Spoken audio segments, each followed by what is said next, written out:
татвар дээр нэг ганц юм тодруулах гэдэг юм аа. Тэгэхээр энэ машины яг төсөв хэлэлцэх болгонд л нэг энэ машины татвар бусдны татвар хөдөлдөг юм бол орж ирд юм л да. Тэгээд энэ машины татварыг нэмэх хэрэг байгаа мудаагүй юм уу гэж бодоод байна.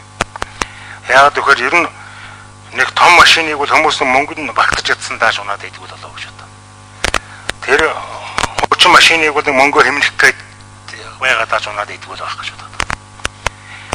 Ер нь зүгээр энэ машин гарцаагүй ийм машин унах нөхцөл нь байгаад байна шүү дээ.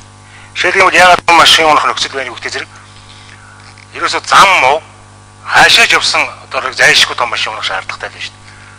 Хөдөө орон нутагт тэр одоо аймгийн төв хүрэхэд дахиад очиход шууд замаар дахиад очих нөхцөл байхгүй байна шүү дээ. Гэтэл тэр байтугай хотын төвийн замаар хүртэл нэг уул адан дондор явж байгаа юм шиг юм дондор явж байгаа учраас хүмүүс том машин унаад байгаа. Нөгөө талаар энэ замын энэ аюулгүй байдлаас бас хүний өөрийнхөө одоо амнасаа хамгаалдаг утгаараа бас том машин унж байгаа шүү дээ.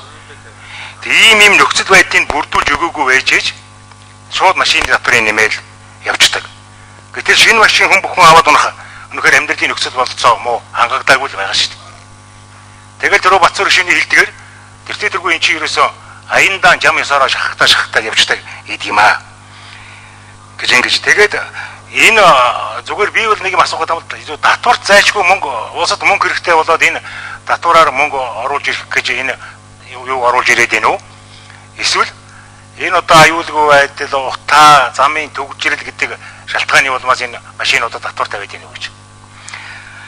Тэгээ энэ ямар шалтгаанаар энэ татварыг тавиад байгаа юм бэ гэж.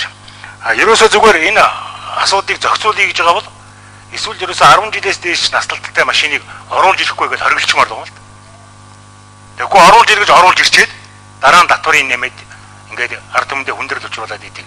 Ийм ер нь нэг л болохгүй юм шиг санагдаад байх юм аа. Тэгэхээр энэ хэрвээ тэр аюулгүй байдал одоо замын төгжрөл утаа мутаа гэдгийг энэ татвар тавь зохицуулна гэж байгаа бол зохицуулахдаггүй л дээ.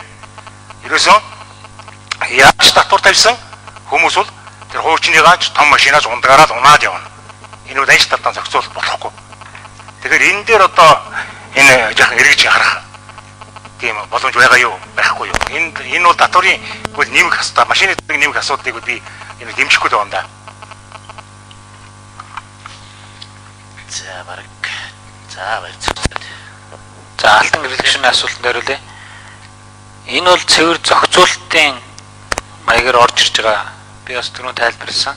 За энэ хоёр төрлийн татвар. Өөрөө өгч хэрэгслийн татвар гэдэг нь бол бид нар орон нутгийн иргэдийн хуралд интервалаар нь ирэх өгч байгаа.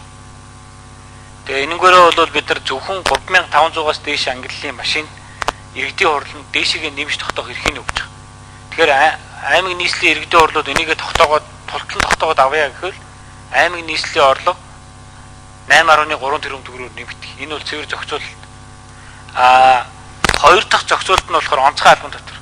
Тэр бол гаднаас орж ирж байгаа машин дээр шууд авч байгаа татвар байхгүй. Тийм учраас бид нар ерөөсө гол зорилго бол 10-аас дээш настай машиныг оруулж ирэх юм болиё гэж байгаа. Гэхдээ тэгэхээр ийм байгаа алтан гэрэл шүнэ. Хоёр төрлийн одоо шууд хоригдвол захиргааны арга болчихж байгаа. Татвараа нэмэгдүүлэхээр бол эдийн засгийн аргаар хоригдж ийн гэсэн үг байхгүй. Тэгэхээр одоо бол 4500-аас дээш куб метрийн багтаамжтай 10 настай машинаас бол 13,000 долларын татвар авах гэхээр хүн бол оруулж ирэх болио гэсэн үг байхгүй. Тэгэхээр бид нар эдийн засгийн аргаар энэ зохицуулалтаа хийж байна. Тэгэхээр таны саналтай бол үндсэндээ нэг байна гэсэн үг байхгүй. Энэ онцгой албан татвараар бид нар бол ойролцоогоор 16 тэрбум төгрөг орж ирнэ гэж.